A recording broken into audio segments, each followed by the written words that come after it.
प्रभु राम से मिलने के बाद क्या हुआ शबरी का।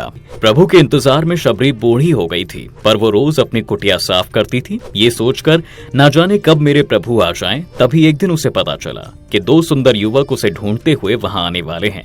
शबरी को पता था कि वो उसके प्रभु श्री राम ही हैं। राम जी जैसे ही उसकी कुटिया में आए, शबरी ने उनके चरण धोकर उनका आशीर्वाद लिया और एक एक चख कर मीठे बेर प्रभु को खिलाने लगी। इसके बाद उसने प्रभु को सीता जी की खोज के लिए आगे का मार्ग दिखाया और उसने देह त्यागने की अनुमति मांगी। प्रभु की इजाजत मिलते ही शबरी ने अपनी देह त्याग दी और इस तरह उसे प्रभु के हाथों मोक्ष की प्राप्ति हुई।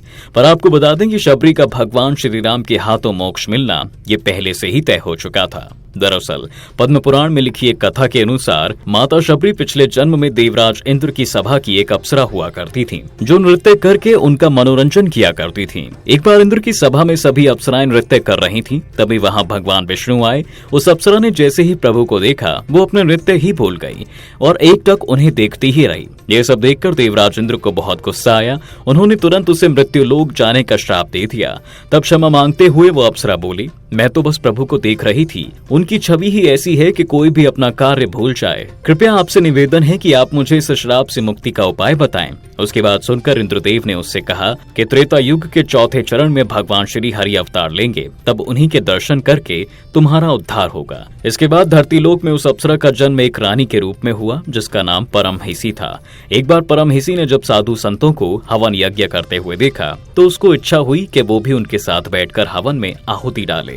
उसने जाकर सारी बात राजा को बताई, पर राजा ने उसे ऐसा करने से मना कर दिया। उनका कहना था कि आप एक रानी हैं और इस तरह आपका सबके सामने जाना अच्छी बात नहीं है।